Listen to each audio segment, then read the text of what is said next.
Welcome back, lovely ladies. If you want to become the woman of your dreams, make sure to hit that subscribe button and like this video. And join our Patreon for even more exclusive content. Now, let's dive into today's story. I grew up around fabric, needles, and the hum of a sewing machine. My mom, Madeline, was well known for her incredible custom dresses, particularly for high-profile clients who valued exclusivity and remarkable quality. Most of her clients commissioned pieces for galas, fundraisers, or elaborate social events. She had no staff, just me and her, and that meant when she needed to see how something would drape on a body, she turned to me. I'm her only child, and ever since I was about 10, I'd been helping her by trying on dresses so she could perfect the fit. Of course, at that age, I didn't think much of it. It was just another chore, like taking out the garbage or washing the dishes. Standing on the pedestal in the middle of our living room while my mom pinned the hems of expensive gowns became second nature. Years went by, and now I'm 19. Even though I'm tall and slender, most people wouldn't guess that I often helped model women's wear. Mom uses padding to give me the right shape whenever I help her. She's an expert at constructing garments so that each line drapes gracefully, and I've learned every trick for zipping, tucking, and standing just so. By the time I was 18, it wasn't out of the ordinary for me to be pinned into a cocktail dress while she worked. I never really questioned it. I respected her craft and knew that what I was doing helped her maintain her impeccable reputation. One day, I was wearing a partially finished evening gown, standing on the platform in her workspace, when the phone rang. I could hear Mom chatting animatedly with someone on the other end.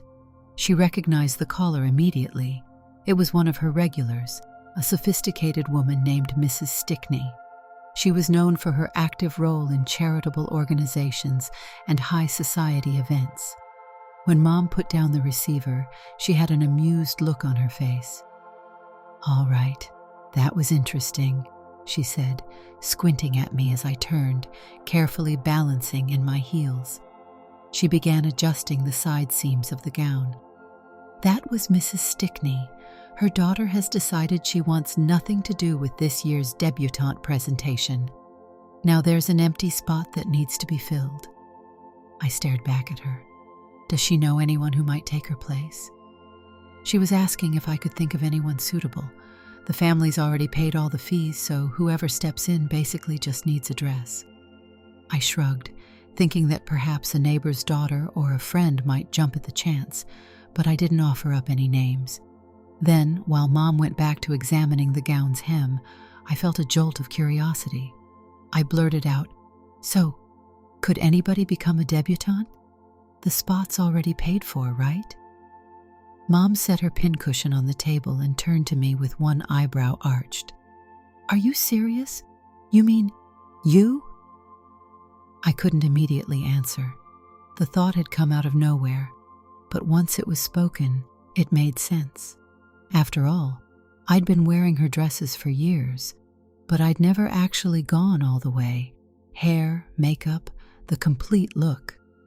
The concept tempted me more than I wanted to admit. I tested the idea on my tongue. "Well, it's not as though I haven't been dressed in gowns before, but we've never tried the whole thing, like presenting me as a real woman. Maybe I wouldn't mind seeing how I look, for real." She studied me, measuring tape over one shoulder.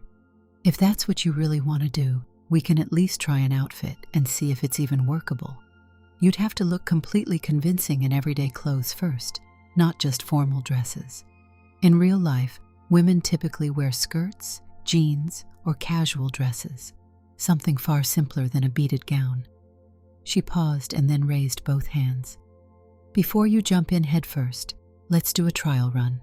I'll get you a simple skirt, blouse, proper underthings, and we'll see how you feel." 3 days later, Mom handed me a small bag. Inside, there was a knee-length navy skirt, a simple white blouse, pantyhose, and a pair of flats. She quietly reminded me to wear my usual padding. I'd become quite used to the foam forms, and then slip on these new pieces. Once I'd gotten dressed, she knocked on my bedroom door. I opened it to let her in. She froze for a moment, smiled, and then motioned for me to sit at her vanity. Not bad. Now let's see what a little makeup and hairstyling can do. Mom worked quickly, brushing my hair in a way that softened my features and then adding just enough foundation to even my complexion.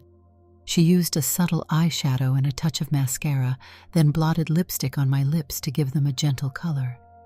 It took her about half an hour, but when I finally stood in front of the mirror, the difference was astonishing. I didn't see a young man awkwardly posed in women's clothes. I saw a woman, maybe not a high society model, but definitely not someone who would raise eyebrows at a grocery store or in a classroom. I looked plausible. "Wow," I whispered. "That's actually me." Mom gave a small laugh. "Believe it. This changes everything, you know. If you decide to do the debutante thing, you'll have to live this way for a while. There's etiquette classes, rehearsals, volunteer sessions. It isn't just one night. There's a whole lead-up." Before I could reply, we heard the chime of someone entering the shop. Mom left me in my room for a minute, and I slipped out behind her, curious to see who had arrived. We found ourselves face to face with none other than the client who had called, the elegant and poised Mrs. Stickney. Her eyes immediately zoned in on me. "Oh, goodness!" she exclaimed, looking thoroughly charmed. "Madeline, who is this lovely young woman in your workshop?" Mom took a breath, lips pursed with a little grin. "This is Jennifer," she said, pausing before elaborating, "who is actually my child James. We decided to see how he'd look all dressed up as a woman since he's been helping me fit clothes for years." I summoned my normal speaking voice, obviously deeper than the average female's. "It's true. Normally I just help model Mom's designs." With soft eyes, she continued to study me. "I would never have guessed." Then her gaze flitted back to Mom. "Madeline, I'm so impressed. Jennifer, you have a grace about you." She cleared her throat. "I know this may sound a bit forward, but if you are interested in trying out that debutante slot, I'd be more than happy to sponsor you. The fees have been paid, and I'd handle any extra expenses for the training sessions. You just need to commit to the entire program." "Isn't that supposed to be for, well, women?" I asked carefully. She smiled. "Well, that's what I see in front of me. A poised, beautiful woman." With that, she turned back to Mom, mentioning more details about the requirements, special weekend workshops, philanthropic luncheons, and of course, the grand final ball where each participant would be formally introduced to society. When she left, Mom and I were both silent for a long moment. Finally, she sat me down in the living room. "This is all brand new for us," she said quietly. "You've modeled dresses, but you've never really lived as a woman day in and day out. Now, if we do this, you'd have to be her, be Jennifer, more than just once a week. You'd be in a public role. I can't decide this for you." I inhaled a shaky breath. "I know. It's strange because I've never fully considered it before. But I do want to try. I'm 19, and if I'm going to see what this is like, I might as well go all in and do it properly." Mom nodded. "All right, but let's do a few test runs. No sense diving straight into some formal presentation. We'll have you go out socially, see if you're comfortable." I thought she meant next month or something, but the following Friday, she handed me a slender blue sheath dress, sheer stockings, and low black flats and said, "There's a dance at St. Mike's. Go." My stomach flipped. "You're serious?" "You wanted to do this," she answered. "And if you're going to do the debutante program, you'll have to be in real social situations. Dress up. Put yourself out there." She gave me a gentle push. "I'll help you get ready." I was too rattled to refuse.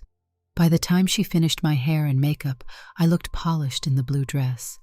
The shoes were comfortable enough, and as I drove to the dance, nerves made my pulse pound.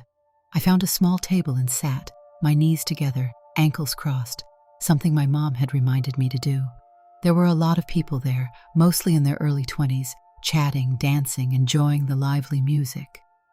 Just when I started to wonder if I'd made a huge mistake, a woman with short dark hair slid into the seat next to me. "Hi," she said brightly. "I'm Janice. You came alone?" I nodded. "First time here," I managed. My voice wavered, but Janice didn't seem to notice or care.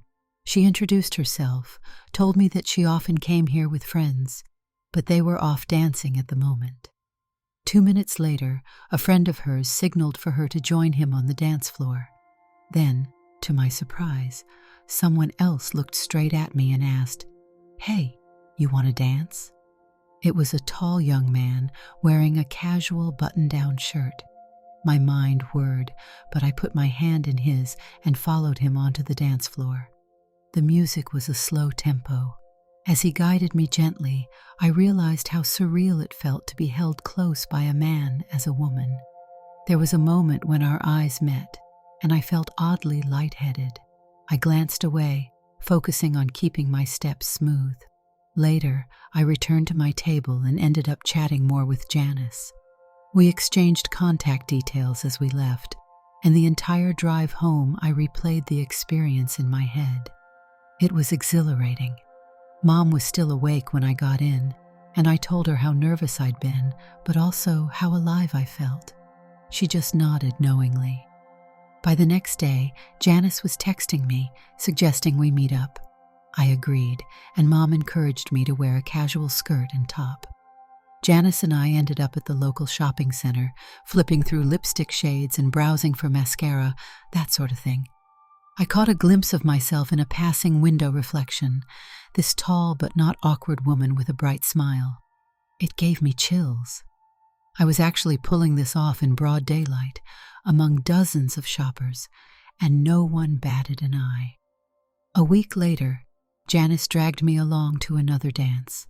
I was feeling more prepared, though the environment still made me a little anxious. That's when I met Stanley. He walked up to me with a friendly grin, introduced himself, and asked me to dance. He was much taller than I was, broad-shouldered, with close-cropped dark hair and a warm gaze. We chatted about music and the usual small talk. Then, as we moved to a slow song, I became acutely aware of his arm around my waist. An electric flutter rippled through me, and it was more intense than anything I'd felt dancing with the other men. He gave me a comforting squeeze and complimented my dress. I smiled politely, but on the inside, I was downright disoriented by the rush of emotion. I felt safe, warm, and I didn't quite know what to do with that. Before I could overthink it, Janice reappeared and tugged me away, claiming she needed a break. The moment we stepped into the corridor leading to the restrooms, she turned to me with a grin. "He's cute," she teased, eyebrows raised. "You look like you just discovered your new favorite dessert." Embarrassed, I tried to shrug it off.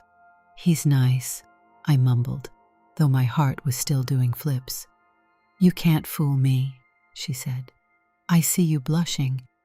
I brushed imaginary lint off my skirt. "Let's just go get some water." The rest of the evening, Stanley danced with me a few more times, and each time I felt that same thrilling spark. It was all so unexpected. This time, riding home, I had too many thoughts swirling in my head. When I finally talked to Mom, she just folded her arms and gave me a wry smile. "You're 19, she said with a gentle laugh. "It makes sense that you could be drawn to someone. Dressing in these clothes or not, you're still you, and maybe Stanley just has that effect." I didn't argue with her. I knew something inside me had shifted. My plan was to keep my cool, though. After all, I was still uncertain how to navigate romantic situations as Jennifer. By now, word was spreading among Mom's customers that I could pass for a woman quite convincingly. Mom was approached by more people interested in my potential involvement with the big social events. All the while, I was still mulling over the debutante opportunity. Then I found out that the program included not just the final ball, but additional classes on etiquette, philanthropic outreach, and more. It reminded me of a finishing school. I wasn't sure how I felt about all the scrutiny, but if I was going to see this through, I'd need to commit fully. Eventually, I agreed. Mom coordinated with a few of her wealthy clients, and before I knew it, I was enrolled in a local academy that prepared newcomers for these events. It was essentially a specialized charm school. The moment I walked in, I was greeted by a cheerful instructor who led me and a handful of other women into a large mirrored studio. The instructor provided a set of guidelines, along with practice outfits. Snug yoga shorts and fitted t-shirts designed to make us ultra-conscious of our posture, stance, and every move. Part of this is about grace, the instructor said. You'll be moving elegantly by the time we're done here. We spent hours practicing how to walk smoothly, how to pivot, how to bend at the knees and keep our posture tall. At first, it felt like a never-ending dance rehearsal. Yet, day by day, I got more comfortable. The other students were mostly in their early 20s, and I befriended a lively, witty woman named Megan. She was warm and talkative, always excited to share tips about cosmetics and hair routines. She was also going to be a participant at the same debutante event as me. We started hanging out after classes, going for coffee, strolling through shops. One afternoon, we were walking in the mall, arms full of shopping bags, when Megan waved to someone up ahead. "Hey, big brother," she called. The man who turned around was none other than Stanley. I recognized him instantly, tall, strong, with an easy smile.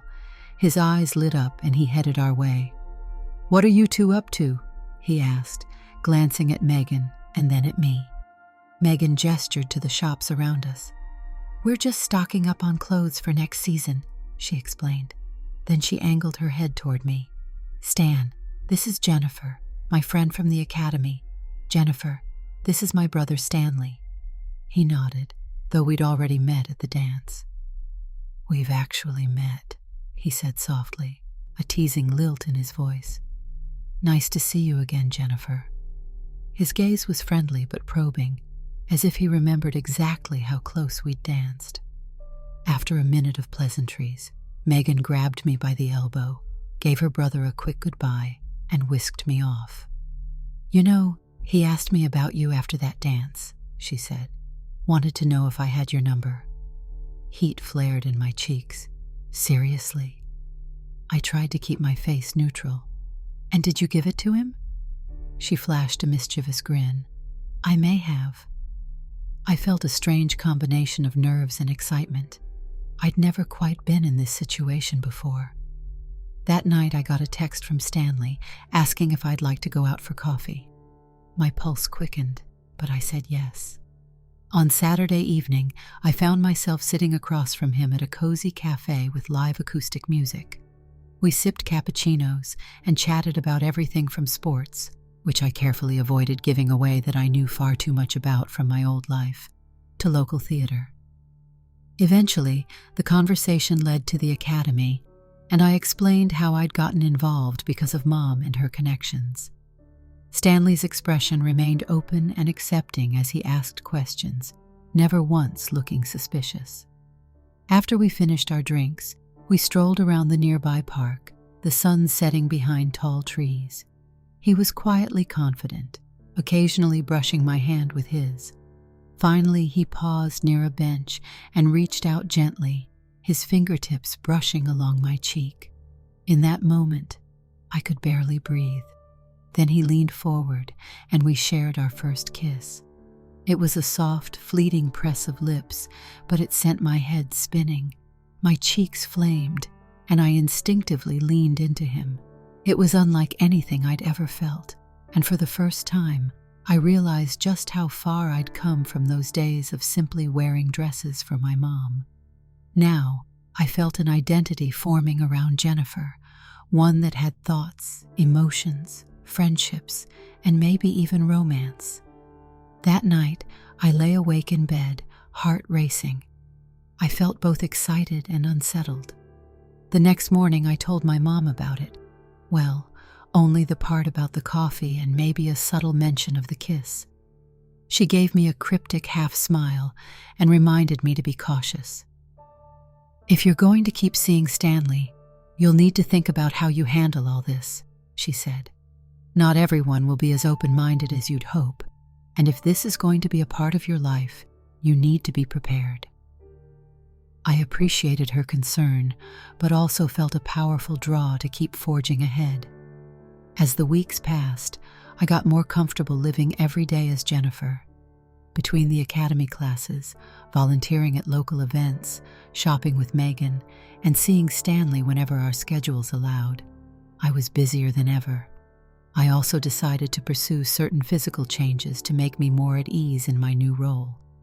I spoke to a specialist who created advanced shapewear, realistic prosthetics, and more. After thorough consultations, I ended up with a seamless, natural-looking setup that made me feel far less self-conscious whenever I wore form-fitting clothes. Mom noticed the transformation, not just in my appearance but in how I carried myself.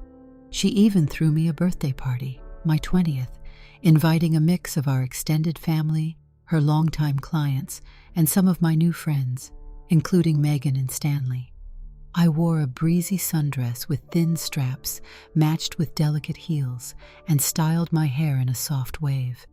Seeing everyone together in one place was almost surreal. My grandmother, whom I call Nana, and my cousins were on the patio, sipping iced tea when Stanley arrived with Megan. He headed straight to me, smiling from ear to ear. "Happy birthday," he said warmly, pressing a gentle kiss to my cheek. I introduced him to Nana, who complimented his manners. Then we drifted around the party, talking with guests, nibbling on burgers, and enjoying music. It was oddly perfect. At one point, I caught my reflection in the sliding glass door, a relaxed, smiling woman celebrating her birthday. If anyone had told me a year ago that I'd be here, I would have laughed in disbelief. After I cut the cake, Mom stepped forward with a grin and handed me a small box. "Here," she said. "Open it." I did, and my jaw dropped. Inside was a set of keys. "You're giving me your car?" I exclaimed. That was quite the unexpected gift, though I'd known she'd recently purchased a new vehicle for herself. "You'll need it to get around," she said simply, pulling me in for a quick hug. The rest of the party flew by, and eventually, as the sun dipped low, Stanley offered to help me test drive my new to me car. We took a quick spin around the neighborhood, the windows rolled down, summer air blowing against my cheeks. On the way back, we paused at the local park. Nothing too out of the ordinary happened. We shared a few more kisses, but we kept it respectful. When he held me close, I felt that same exhilarating tingle as when we first danced. Not long after, the academy kicked into high gear.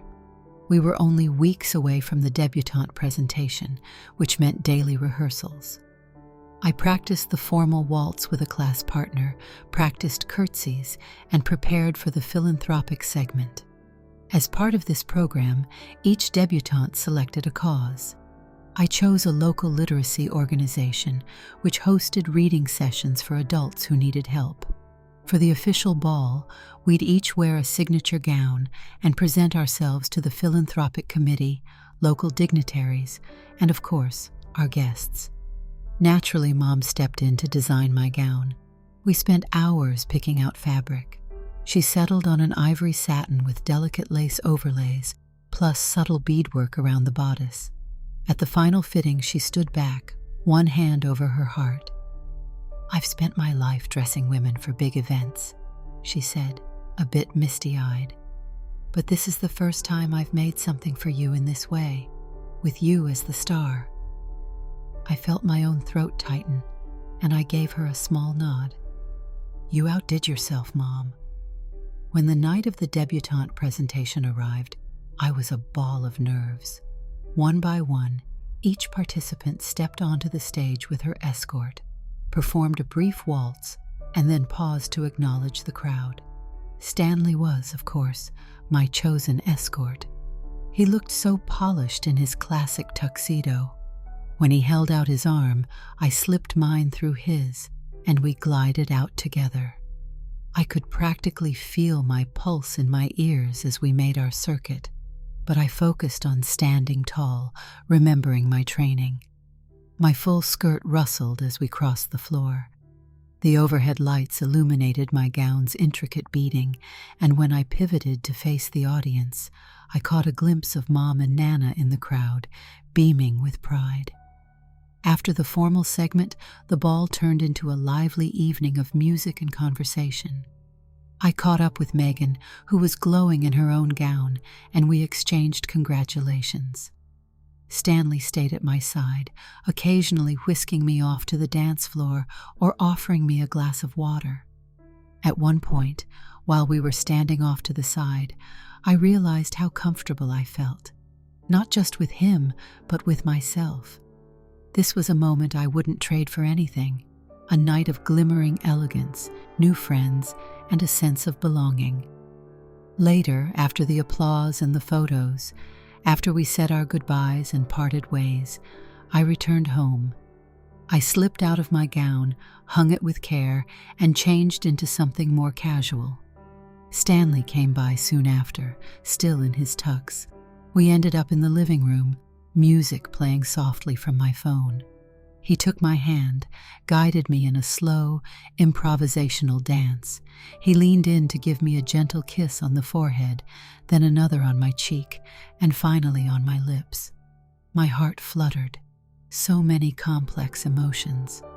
I wanted to be close, but I also knew there were many questions left unanswered. He too seemed content just to hold me. In the weeks that followed the ball, things settled into a new normal. I spent more time at philanthropic events, representing the cause I'd chosen, occasionally meeting up with other participants for lunches or gatherings. Mom's business was booming, her clientele spreading word about the latest fashions. I still helped her fit some of the dresses, which was easier than ever now that I had a more streamlined figure. One crisp afternoon, I was in my room, flipping through photos from the debutante presentation. There was one of me and Stanley, standing side by side, both dressed to the nines. I remembered the moment it was taken, how my heart had pounded, how proud and intimidated I felt all at once. Then, unexpectedly, my phone buzzed. It was Stanley, texting to see if I wanted to grab dinner that evening. "Sure," I replied. We met at a small Italian bistro in the downtown area. Dim lighting, red checkered tablecloths, nothing too fancy, but it felt romantic enough. He kept the conversation light at first, asking about my volunteering, about new friends from the program. Yet his eyes flicked around the room, almost as if searching for a private moment to bring up something else. My nerves prickled. Finally, as we were finishing dessert, he leaned forward. "You know, Jennifer, He hesitated, folding his napkin. "I can't pretend I haven't noticed certain details. There are rumors flying around about you. Not just that you're a remarkable seamstress's daughter, but that you used to be, well, James." My heart thumped. We were in a public space, and I wasn't sure how to react. Seeing my expression, he quickly grabbed my hand, voice low and apologetic. "I'm not upset or anything. I just want you to know it doesn't change how I feel. I like being with you, but I realized I should address it head on instead of dancing around it." I let out a breath I hadn't realized I was holding. Relief washed over me. "Thank you," I said quietly. "That means a lot. I've been living as Jennifer for a while now, but it's true. I used to present differently. My mom's work made it possible to explore this path, and I felt it was right for me. He squeezed my hand, eyes soft. I'm glad you found what you needed. Then he gave a slow exhale. I just didn't want you thinking I was naive or that I'd suddenly change my mind after hearing rumors. I shook my head. I appreciate your honesty. When we walked out of the restaurant, the air felt lighter, and the city street glowed with streetlights and the occasional neon sign. He walked me to my car, kissed me gently, and told me he'd text later. That entire drive home, I gripped the steering wheel, marveling at how a conversation I once dreaded had gone so well. Over the next few months, life continued evolving.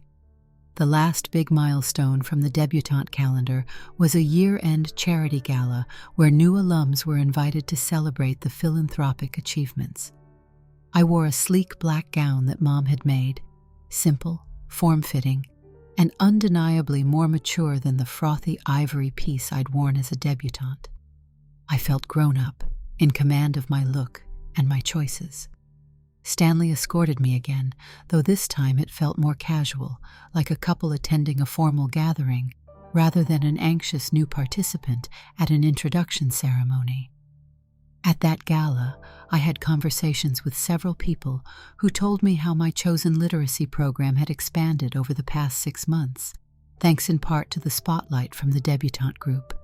It warmed my heart to know that the path I'd taken had led to tangible good in the community.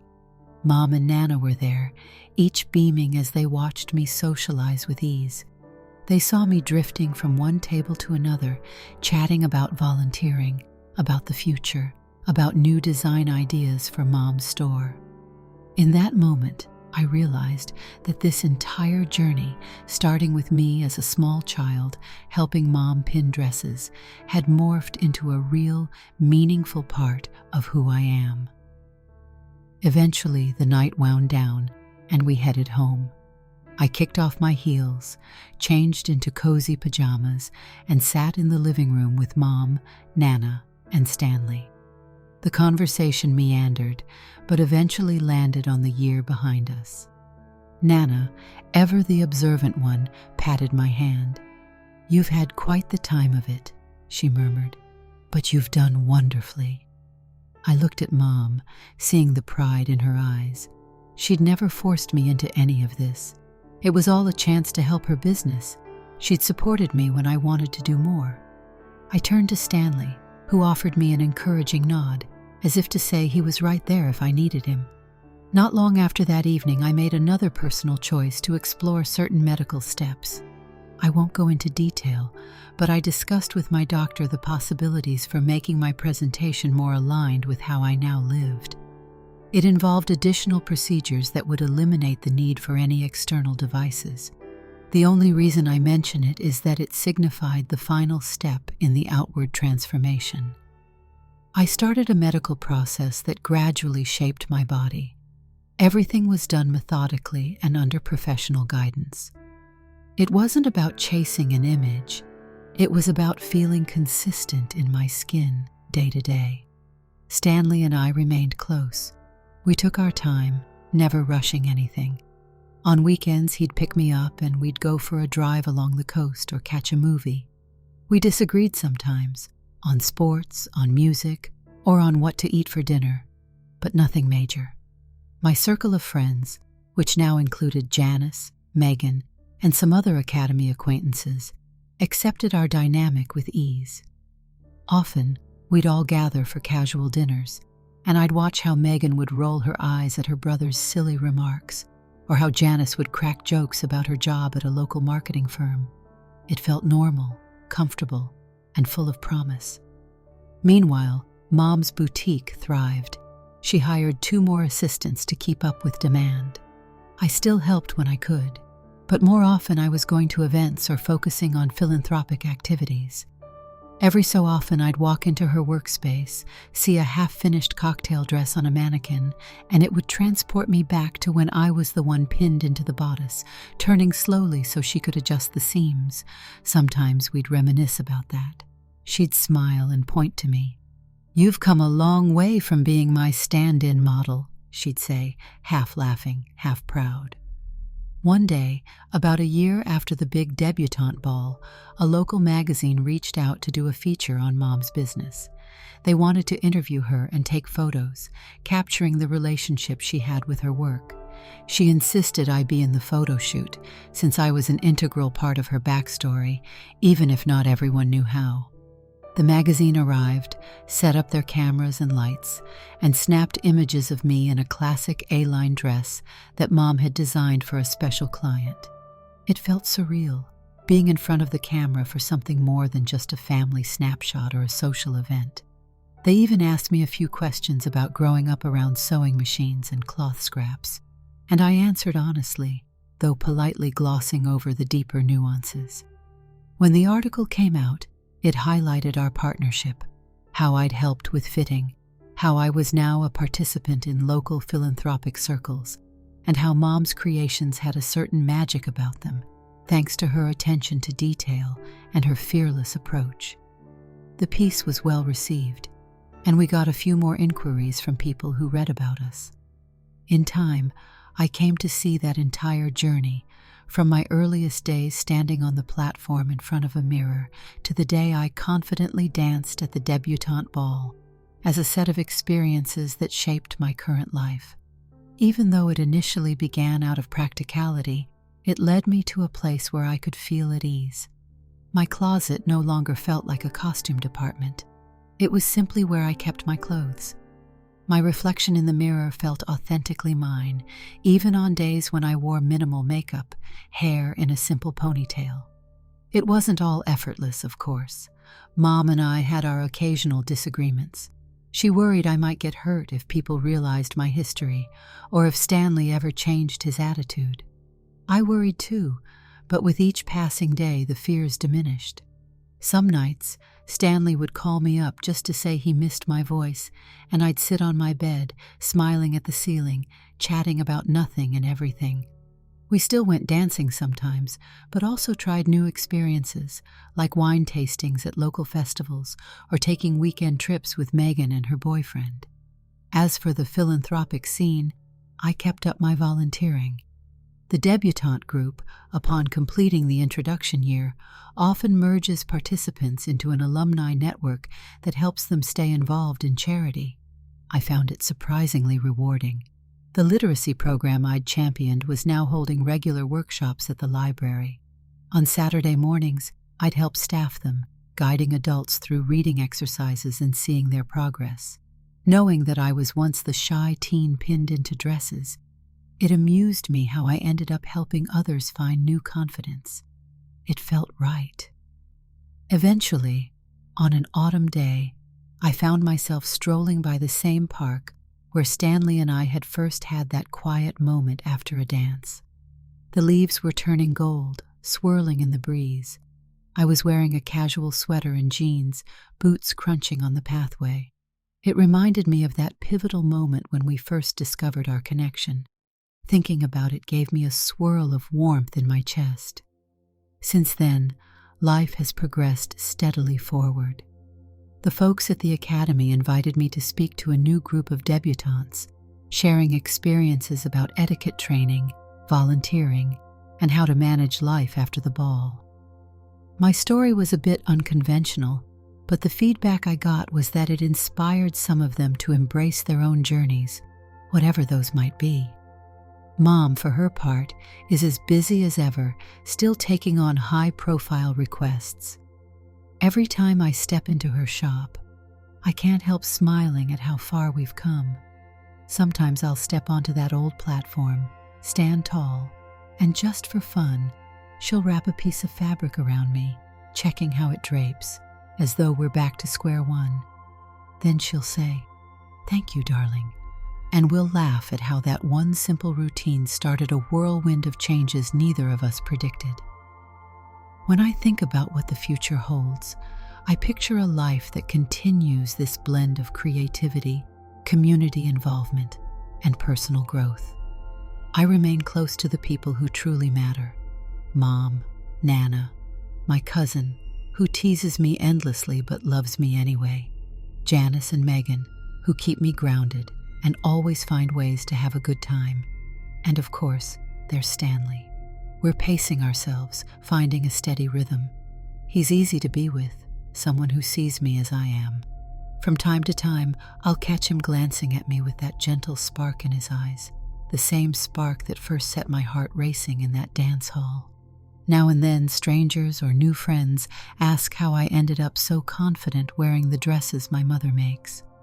All I can say is that it's been a gradual process, shaped by experience, practice, and trust in the people around me. Each day, I wake up ready to continue forging a path that once seemed unthinkable. I'm thankful for every step, every stitch Mom sewed, every gentle push from my friends, and every kind gesture from Stanley. While not all of life's details are simple, I feel a strong sense of purpose that keeps me moving forward. As for the debutante ball that started this whole chapter, whenever I see the framed photo of me, crowned in satin and lace, standing beside my escort in that gilded ballroom, I'm reminded of the moment I first truly stepped out into the world, embraced in swirling music and bright lights. It wasn't just an event, it was a milestone. And though a debutante presentation is traditionally about an introduction into society, for me it marked the day I finally recognized a new direction in my life. While I've grown and changed even more since then, I can't help feeling a surge of gratitude each time I recall it. Mom sometimes jokes that one day, if I plan on having a wedding, I'll have the world's best seamstress to design my gown. Stanley always smirks and says, "Save me a spot on the invite list." We all share a laugh at that. There's no rush. For now, each day is full enough. If I ever do walk down an aisle, I have a feeling it'll be in another perfectly tailored piece made by Mom's talented hands. And there, waiting at the end, might be a tall, affectionate man who remembers me not only for who I once pretended to be, but who I've truly become. Did you like the story? Hit that like button and tell me what you thought in the comments. Do you want to hear more stories? Subscribe and hit the bell. For exclusive content and early access, check out our Patreon. You can find the link in the description, or you can watch any of the videos shown on my right. Thank you for watching and see you in the next video.